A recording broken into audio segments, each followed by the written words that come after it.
Oh, thus be it ever, when free men shall stand between their loved homes and the war's desolation. Blessed with victory and peace, may the heaven-rescued land praise the power that hath made and preserved us a nation. Then conquer we must, when our cause it is just. And this be our motto, in God is our trust.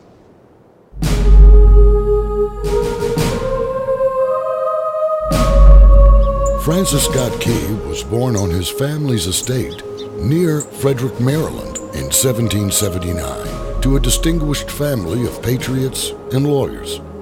When he was 10 years old, little Frankie, as he was called, was sent to Belvoir, a quaint brick mansion 6 miles outside Annapolis. Key's grandmother, Anne Arnold Ross Key, had been born to wealthy English parents and early in life developed a strong will and inspiring determination.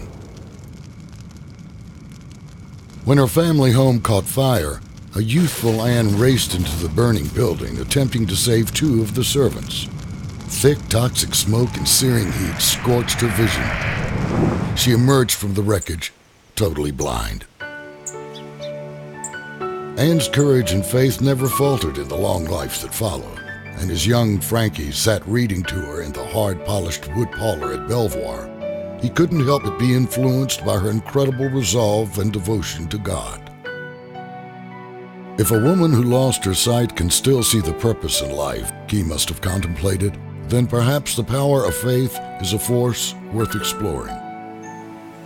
Over the next 7 years, young Frankie received an excellent religious as well as liberal education. At St. John's College in Annapolis, he studied Latin, Greek, mathematics, and navigation.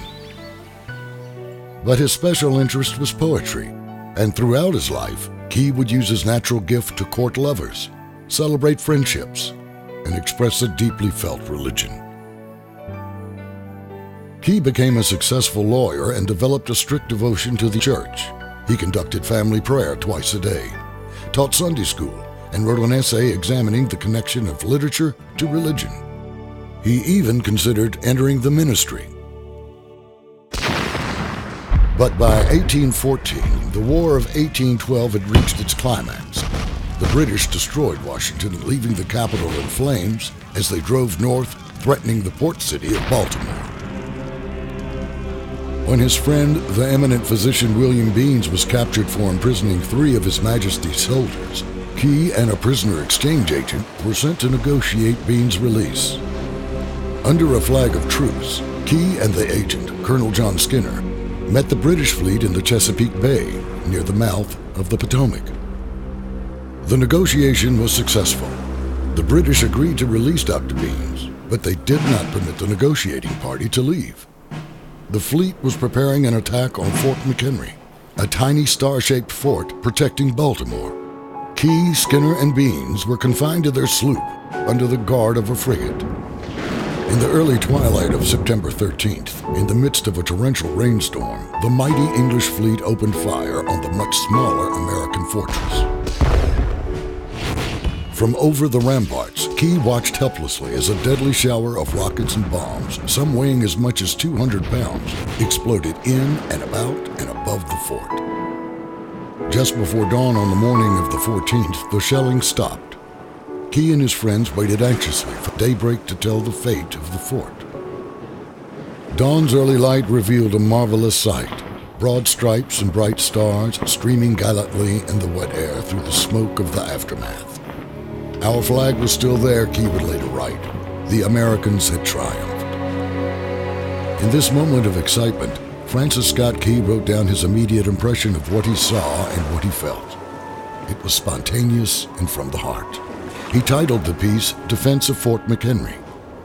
The country would come to know it as the Star-Spangled Banner. Following the war, Key continued a successful career in law and was appointed district attorney in Washington. In January of 1843, despite being troubled by a sore throat, Key, now in his 64th year, took a business trip to Baltimore. At his daughter's house, his sore throat developed into pleurisy, which quickly advanced to pneumonia. Francis Scott Key died on January 11, 1843, leaving behind his wife, 8 of 11 children, and a poetic account of history that would unite his country in song. Oh, say, can you see by the dawn's early light what so proudly we hailed at the twilight's last gleaming? Whose broad stripes and bright stars through the perilous fight o'er the ramparts we watched were so gallantly streaming? And the rocket's red glare, the bombs bursting in air, gave proof through the night that our flag was still there.